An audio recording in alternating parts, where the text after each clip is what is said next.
আসসালামু আলাইকুম। সবাই কেমন আছেন? আশা করি সবাই ভালো আছেন। আজ আপনাদের জন্য নিয়ে এসেছি গল্পের পঞ্চম পর্ব। আশা করি গল্পটি আপনাদের ভালো লাগবে। তাহলে চলুন শুরু করা যাক। আমি বললাম, এই বলে রুমের ভেতর প্রবেশ করে মেয়েটির সামনে গিয়ে দাঁড়িয়ে মেয়েটির দিকে চোখ পড়তেই আমার পায়ের নিচের মাটি সরে গেল। নিজের প্রতি নিজেরই ঘৃণা জন্মালো। সত্যি বলতে মেয়েটির এমন অবস্থা দেখে বুকের ভেতরটা মোচড় দিয়ে উঠল। মেয়েটির একই অবস্থা করেছি আমি। রাগের মাথায় না বুঝে না দেখে যেভাবে মন চেয়েছে সেভাবে টর্চার করেছি। ওর শরীরের অবস্থা দেখে আমার মাথা নিচু হয়ে গেল। এতটা অমানুষ আমি কি করে হয়ে গেলাম? এতটুকু একটা মেয়ের শরীরে এতগুলো ক্ষতর দাগ যেন ভাবা যায় না। ডান পাশের চোখের কোণাটা রক্ত জমাট বেঁধে ফুলে আছে। এমন ভাবে ফুলেছে যে পুরো চোখ দেখা যাচ্ছে না। নিচের ঠোঁট ফেটে ফুলে গেছে। হাতের পোড়া দাগগুলো দগদাক্ত ঘায়ের পরিণত হয়েছে। ফাতেমাকে দেখে মনের অজান্তেই মনে মনে বলে ফেললাম, I am so sorry baby. রাগের মাথায় ভুলবশত তোমার সাথে এমনটা করে ফেলেছি। কথা দিচ্ছি তুমি সুস্থ হলে সসম্মানে তোমার বাড়িতে তোমাকে পৌঁছে দেব। এই বলে সেখান থেকে তাড়াতাড়ি করে বেরিয়ে এলাম। কারণ মেয়েটির এমন করুণ অবস্থা আমি আর দেখতে পারছি না। ড্রয়িং রুমের সোফায় এসে ধপাস করে বসে পড়লাম। এদিকে ততক্ষণে স্বপন উঠে গেছে। আমাকে এভাবে বসে পড়তে দেখে স্বপন বলে, কি রে, মেয়েটির জ্ঞান ফিরেছে? আমি বললাম, না। স্বপন বলে, এই তুই ঠিক আছিস তো? তোকে এত বিধ্বস্ত লাগছে কেন? কি হয়েছে? আমি ওর চোখে চোখ রেখে ফ্যাল ফ্যাল করে তাকিয়ে রইলাম। স্বপন বলে, আরে এভাবে ড্যাব ড্যাব করে তাকিয়ে না থেকে কি হয়েছে বলবি কি? আমি বললাম, কিছু না, ভাবছি মেয়েটি সুস্থ হলে ওকে ওর বাড়িতে পৌঁছে দেব। স্বপন বলে, আঙ্কেল কি বলেছে মনে আছে তো? মেয়েটি সুস্থ হলে তোর বাসায় নিয়ে যেতে বলেছে, মেয়েটির বাড়িতে পৌঁছে দিতে বলেনি। আমি বললাম, মেয়েটিকে বাসায় নিয়ে গেলে কি হবে ভেবে দেখেছিস কি? স্বপন বলে, কপালে যা আছে তা হবে, তবে এইবার কোনো ভুল পদক্ষেপ নিবি না। ডাক্তার আঙ্কেল যেটা বলেছে সেটা শোন। নিজে থেকে আর পাকামো করতে যাস না। এরপর দুজন চুপচাপ ওয়েট করতে লাগলাম মেয়েটির জ্ঞান ফেরার জন্য। সেই দিন পেরিয়ে গেল, রাতও পেরিয়ে গেল। টোটাল গুনে গুনে 72 ঘন্টা পর মেয়েটির জ্ঞান ফিরে। তবে এখনও প্রচুর দুর্বল, তাই অক্সিজেন মাস্ক খুলে দিলেও তাকে কোনো কথা না বলে চুপচাপ রেস্ট করতে বলা হয়েছে। মেয়েটির জ্ঞান ফেরার পর আমি তার সাথে দেখা করতে চাইলাম, কিন্তু স্বপন আমাকে দেখা করতে দেয়নি। স্বপন বলে, খবরদার, তুই এখন কোনোভাবেই মেয়েটির সামনে যাবি না।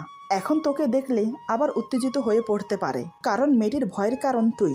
ওকে আরেকটু সুস্থ হতে দে। এভাবে আরও 3 দিন কেটে গেল। এরই মধ্যে সকাল বিকাল আঙ্কেল এসে মেয়েটিকে চেক আপ করে যেত। আজ টোটাল 6 দিন পর আমি মেয়েটিকে দেখতে গেলাম। মনে শুধু একটাই ভয়, আমাকে দেখে ভয় পেয়ে আবার কিছু করে না বসে। আমি রুমে প্রবেশ করে নার্সদেরকে ইশারা করে বললাম রুম থেকে বেরিয়ে যেতে। আমার কথা মতো নার্স বেরিয়ে গেল। আমি ধীরে ধীরে মেয়েটির পাশে গিয়ে বসলাম। ফাতেমা তখনও চোখ বন্ধ করে আছে। আমি খুব নরম সুরে বললাম, এখন কেমন আছো তুমি? আমার কথা শুনে চোখ খুলে তাকিয়ে দেখে আমি বসে আছি ওর পাশে। চোখগুলো বড় বড় করে গোল গোল করে তাকিয়ে আছে। আমাকে দেখার সাথে সাথে চোখে মুখে ভয় ফুটে উঠেছে। বুঝতে পারলাম ও আমাকে ভয় পাচ্ছে। আমি বললাম, ভয় পেও না, আমি তোমাকে কিছু করতে আসিনি। আমি শুধু দেখতে এসেছি তুমি কেমন আছো। তাড়াতাড়ি সুস্থ হয়ে যাও, তোমাকে নিয়ে বাসায় যেতে হবে তো। ফাতেমা আমার কথা শুনে কোনো কথা বলল না। আমার দিক থেকে মুখ ঘুরিয়ে অন্যদিকে ফিরে গেল। চোখ থেকে টপ টপ করে জল পড়ছে। বুঝতে পারলাম আমার উপর রেগে আছে। আমি একটা দিক নিঃশ্বাস ফেলে ছোট্ট একটা চিরকুট ওর হাতে গুজে দিয়ে চলে এলাম। আমি চলে আসতেই ফাতেমা চিরকুট খুলে পড়তে লাগলো। I am so sorry baby. রাগের মাথায় ভুলবশত অনেক বড় অন্যায় করে ফেলেছি তোমার সাথে। পারলে এই অধমকে ক্ষমা করে দিও। লেখাটি পড়ে চিরকুটটি ছিঁড়ে ফেলে দিল।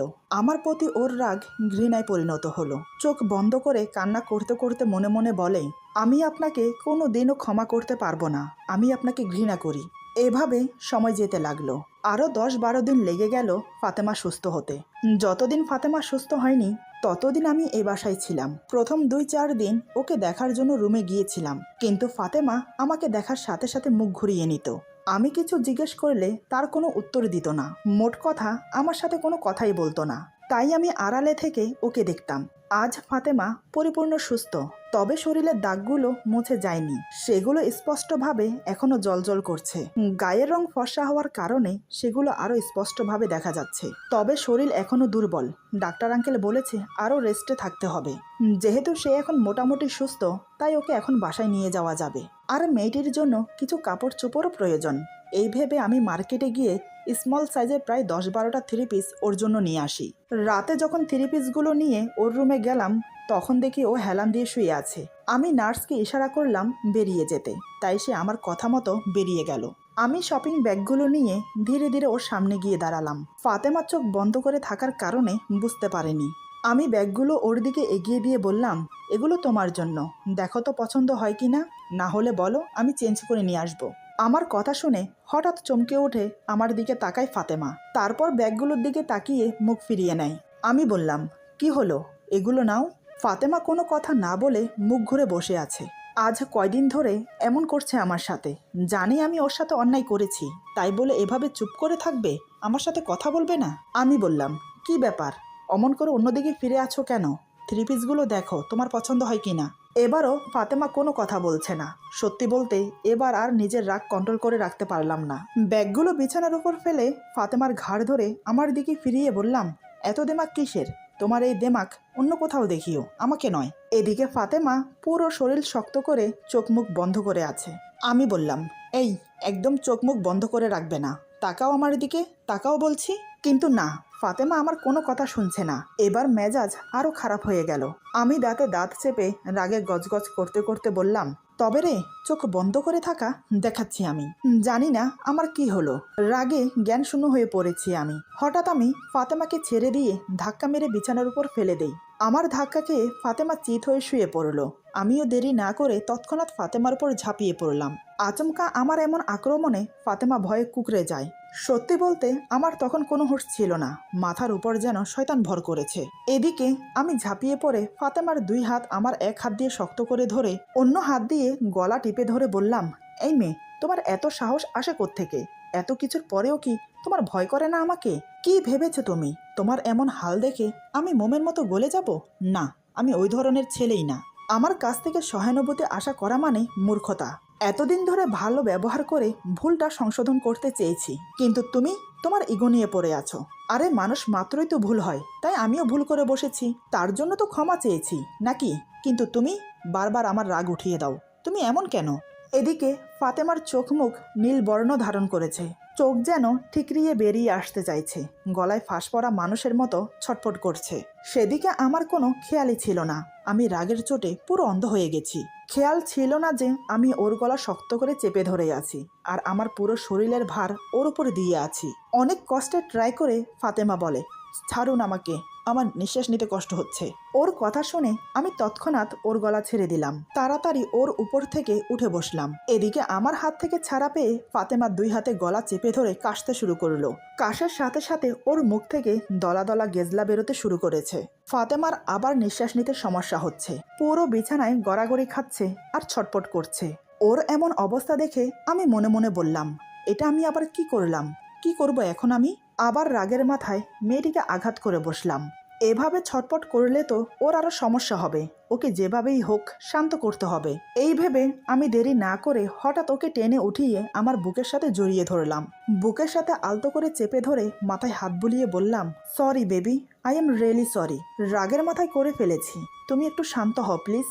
আমি বুঝতে পারিনি, সত্যি বলছি। ফাতেমা আমার বুকে মুখ গুজে কাশতে থাকে।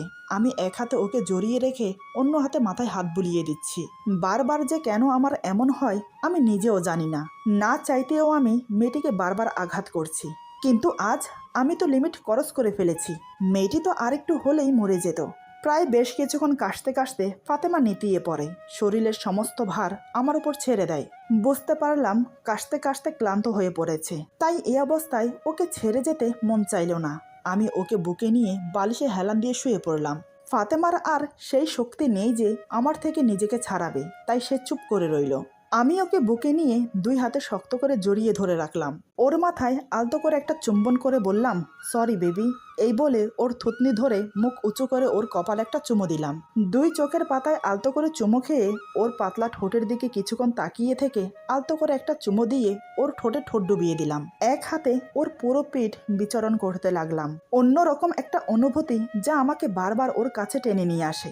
আমি ওর ঠোঁট ছেড়ে দিয়ে ওর কপালে আলতো করে একটা চুমু খেয়ে বললাম, কেন আমার সাথে রাগ করে কথা বলছো না? আর কেনই বা তুমি আমার কথা শুনছো না? তুমি জানো না আমার রাগ উঠে গেলে আমি নিজেও জানি না আমি কি করি। কেন তুমি আমাকে বোঝো না? এবার ফাতেমা চোখ খুলে আমাকে বলে, না আমি আপনাকে বুঝতে চাই না, আমি আপনাকে জানতে চাই, আমি শুধু আপনার কাছ থেকে মুক্তি চাই, প্লিজ আমাকে ছেড়ে দিন, আমাকে একটু আমার মতো করে বাঁচতে দিন। আমি আমার ভুলের জন্য আপনার পা জড়িয়ে ধরে ক্ষমা চাইব। প্লিজ, এভাবে মরে মরে বাঁচতে চাই না আমি। হয়তো একেবারে মেরে ফেলুন, নয়তোবা আমাকে আমার মতো করে বাঁচতে দিন। আমার শরীর যে আর নিতে পারছে না আপনার অত্যাচার। মানুষ এত নির্দয় কিভাবে হয় আমি জানতাম না, তবে আপনাকে দেখে সেটাও জেনে গেলাম ও দেখেও নিলাম। আমিও তো একটা মানুষ, আমারও কষ্ট হয়, যন্ত্রণা হয়। আপনার প্রতিটা আঘাতে সহ হয় না আমার। আজ পর্যন্ত আমার এই শরীরে কেউ কোনোদিন একটা টোকাও দেয়নি, আমার মা বাবা পর্যন্ত না। আর সেই জায়গায় আপনি আমাকে আর বলতে পারলো না। চোখ বন্ধ করে ফুপিয়ে ফুপিয়ে কান্না করতে লাগলো। আজ ফাতেমা আমার চোখে চোখ রেখে কথাগুলো বলেছে, তাও আবার আমার বুকে থেকে। এক দৃষ্টিতে ওর মুখের দিকে তাকিয়েছিলাম। গলায় 5 আঙ্গুলের দাগ বসে আছে, দেখলেই বোঝা যাচ্ছে কেউ গলা টিপে ধরেছে। 2 হাতে আঙ্গুলের দাগ বসে লাল হয়ে গেছে। এসব দেখে কিছু বলার ভাষা নেই আমার। তাই ওকে ছেড়ে দিয়ে উঠে পড়লাম। ব্যাগগুলো হাতে নিয়ে বেরিয়ে এলাম। সোফায় হেলান দিয়ে বসে এতক্ষণ ধরে যা হলো তা নিয়ে ভাবতে লাগলাম। যতই ভাবি ওকে কিছু করব না, ততই বারবার কিছু না কিছু একটা হয়ে যাচ্ছে। কেন জানি না বারবার ওকে আঘাত করে আবার ওর মায়ায় পড়ে যাই। কেমন যেন একটা টান অনুভব করি ওর প্রতি। ভাবনার জাল থেকে বেরিয়ে রাতের খাওয়া দাওয়া করে সোফায় শুয়ে পড়ি। এদিকে সকাল সকাল স্বপন চলে এলো এই বাসায়, কারণ আজ ফাতেমাকে নিয়ে বাসায় যাওয়ার কথা। ফাতেমা যেহেতু আমার সাথে কথা বলতে চাইছে না, তাই স্বপনকে ডাকতে বাধ্য হলাম। তবে ফাতেমা জানে না ওকে নিয়ে আমার বাসায় যাব। ফাতেমা জানে ফাতেমাকে ওর বাসায় দিয়ে আসবো। সকাল সকাল এসে স্বপন বলে, কি রে, কি করছিস? ইকরা রেডি হয়েছে? আসলে ফাতেমার ডাকনাম ইকরা। আমি বললাম, কোত্থেকে রেডি হবে? কাল এতগুলো 3 পিস আনলাম ওর জন্য, কিন্তু ম্যাডাম 3 পিসগুলো নিল না। উল্টো আরও ঝামেলা হলো। জাস্ট ভাবতে পারছিস, আমার জিনিসগুলো না নেওয়া মানে আমাকে অপমান করা। স্বপন বলে, আরে এতে এত রাগ করার কি আছে, আমি দেখছি। তুই বস এখানে, 3 পিসগুলো নিয়ে আমি যাচ্ছি। এই বলে সোফার উপর পড়ে থাকা শপিং ব্যাগগুলো উঠিয়ে স্বপন গেল ইকরার কাছে। স্বপন গিয়ে বুঝিয়ে সুজিয়ে 3 পিসগুলো দিয়ে আসে। আমি বললাম, কিরে, নিয়েছে? স্বপন বলে, অনেক কষ্টে বুঝিয়ে দিয়ে এসেছি, এই তো কিছুক্ষণের মধ্যে রেডি হয়ে বের হবে। আমি আর স্বপন বসে গল্প করছি। এরই মধ্যে ফাতেমা রেডি হয়ে বের হলো। কালো রঙের একটা 3 পিস পরেছে সে। ওকে দেখতে এত দারুণ লাগছে যে আমি চোখ সরাতে পারছি না।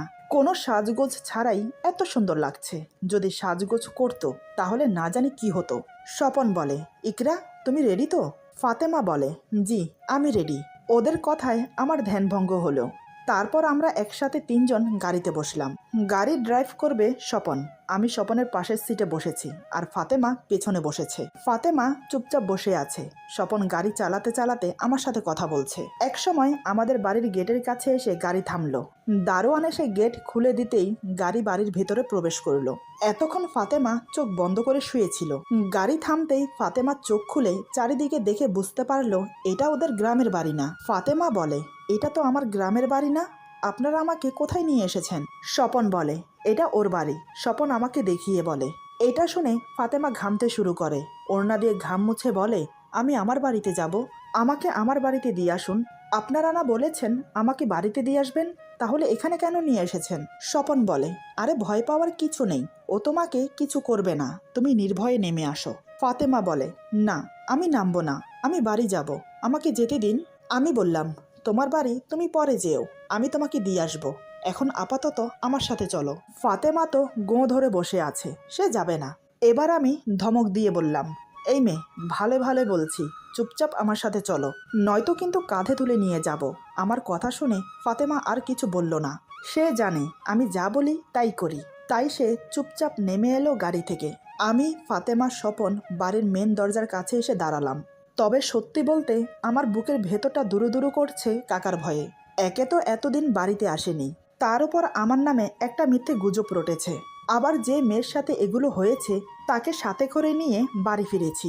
আর মাঝখান দিয়ে তো এতগুলো ঘটনা ঘটে গেল, তাও যদি জানতে পারে তখন কি কি হবে আমার সাথে, সেটা ভেবেই ঘাবড়াট হচ্ছে আমার। আমাকে চুপচাপ দাঁড়িয়ে ভাবতে দেখে স্বপন বলে, কিরে, চুপ করে দাঁড়িয়ে কি এত ভাবছিস বলতো? এভাবে দাঁড়িয়ে দাঁড়িয়ে না ভেবে কলিং বেল প্রেস করতো। আমি বললাম, আরে আমাকে বলছিস কেন, তুই প্রেস কর না।